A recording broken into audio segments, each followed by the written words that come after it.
Hi friends, ఈరోజు నేను మీ అందరికీ ఇష్టమైన పులగం రెడీ చేయబోతున్నాను. దానికి కావలసిన పదార్థాలు: మిరియాలు కొంచెం తగినన్ని, 3 లేక 4 లవంగాలు, 1 కప్పు పెసరపప్పుకి 2 కప్పుల బియ్యం. 1 కప్పు పెసరపప్పుకి 2 కప్పుల బియ్యం. ఇవి బాగా కడిగి ఒక హాఫ్ అన్ అవర్ నానబెట్టుకున్న తరువాత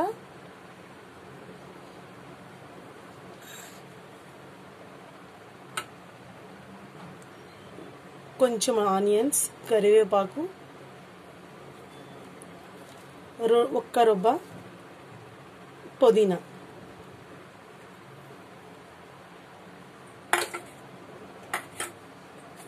ముందుగా స్టవ్ ఆన్ చేసి బాండీ పెట్టుకుని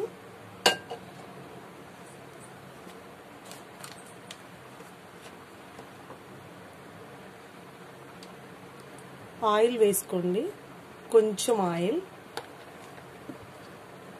2 టేబుల్ స్పూన్ ఆయిల్ పట్టే వరకు వేసుకుని అంతే క్వాంటిటీలో నెయ్యి వేసుకోండి. 2 టేబుల్ స్పూన్ నెయ్యి.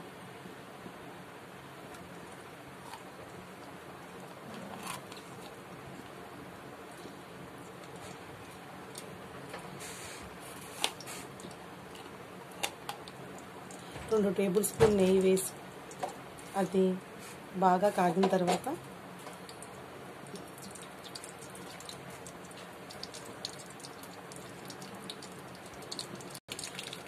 నెయ్యి చక్కగా కాగిన తర్వాత మిరియాలు, లవంగాలు వేసి బాగా వేగనివ్వండి.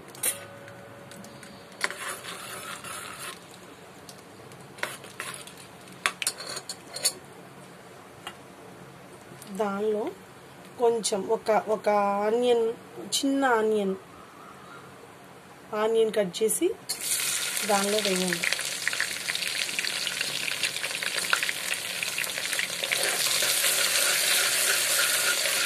చక్కగా దూరగా వేగనివ్వండి. ఆనియన్ దూరగా వస్తే టేస్ట్ బాగుంటుంది.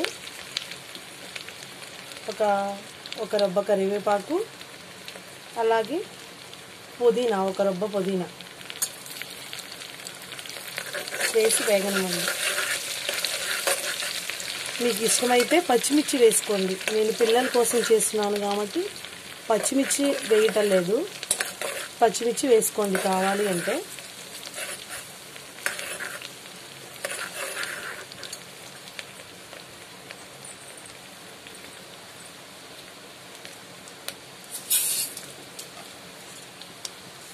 ఇలా వేగిన ఉల్లిపాయల్లో మనం అంతకుముందు చెప్పాను కదా, 1 కప్పు పెసరపప్పు, 2 కప్పుల బియ్యాన్ని, నానబెట్టిన బియ్యాన్ని, ఒక హాఫ్ అన్ అవర్ పాటు నానబెట్టిన బియ్యాన్ని ఈ వేగిన ఉల్లిపాయల్లో వేయండి.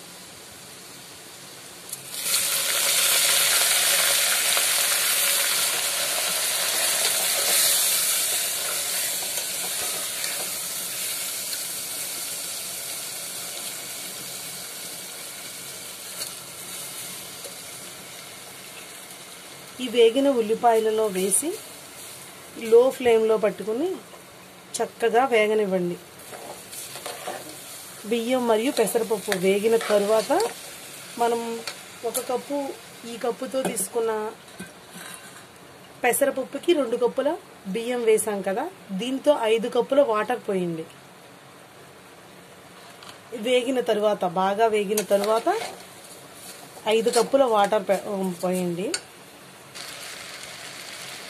బాగా వేగిన దాన్ని ఈ 5 కప్పుల వాటర్ పోసేసి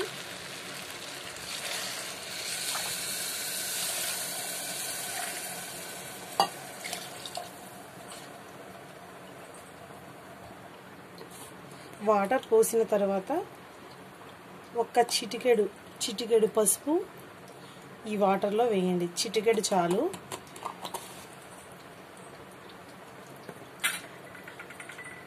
ఈ బియ్యం పెసరపప్పు అడుగంటకుండా ఒకసారి ఇలా కలిపి దీన్ని 3 విజిల్స్ వచ్చే వరకు కుక్ చేయండి.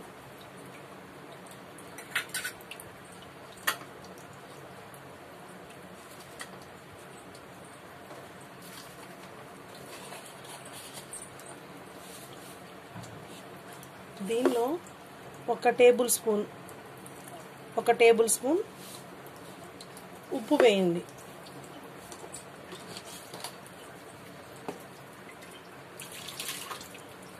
ఉప్పు వేసి దీన్ని ఒకసారి బాగా కలపండి. కలిపి దీనికి కుక్కర్కి విజిల్ పెట్టండి. విజిల్ పెట్టి 3 విజిల్స్ వచ్చే వరకు, విజిల్స్ వస్తే 1 విజిల్ హై ఫ్లేమ్లో, 2 విజిల్స్ లో ఫ్లేమ్లో వచ్చేటట్టు పెట్టండి. అప్పుడు పర్ఫెక్ట్గా రెసిపీ అనేది వస్తుంది.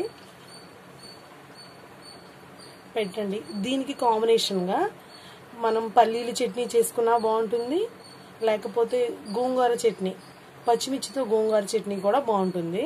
ఈ 2 రెసిపీస్లో ఏది ట్రై చేసినా బాగుంటుంది.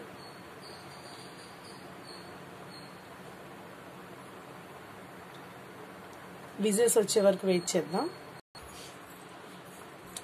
ఇలా విజిల్ తీసి చూస్తే మనకి ఇష్టమైన పులగం రెడీ అవుతుంది. ఇలా వస్తుంది, నీట్గా చక్కగా వస్తుంది. దీనికోసం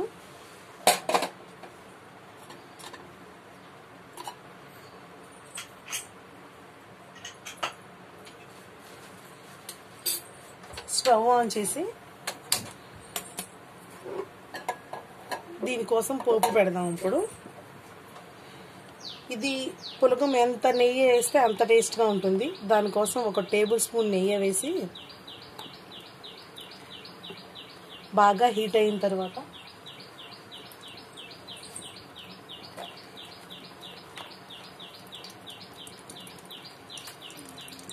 నెయ్యి బాగా హీట్ అయిన తర్వాత కొన్ని జీడిపప్పు వేసి దూరగా వేగనివ్వండి.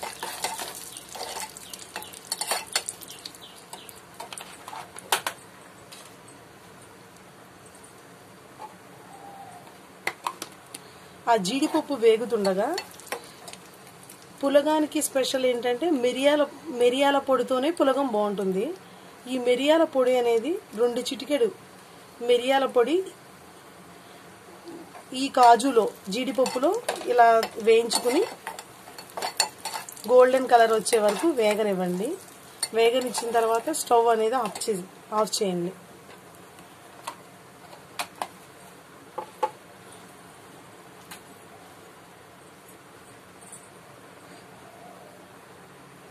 ఇప్పుడు మనం చేసిన పులగంలో చక్కగా ఇలా కలుపుకుని వేయించిన జీడిపప్పుని ఈ మిరియాల పొడితో ఉన్న నెయ్యిని ఇలా వేసుకుని చక్కగా కలపండి. ఎంత నెయ్యి వేస్తే అంత టేస్ట్గా ఉంటుంది.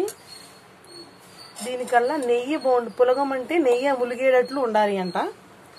ఇలా నెయ్యి వేసుకుంటూ ఆ జీడిపప్పుని చక్కగా కలుపుతూ చక్కగా పొడిగా తడిగా అంటుకుంటూ నెయ్యి చక్కగా రెడీ అవుతుంది. ఇలా మనకిష్టమైన సర్వింగ్ బౌల్లో సర్వ్ చేసుకోండి.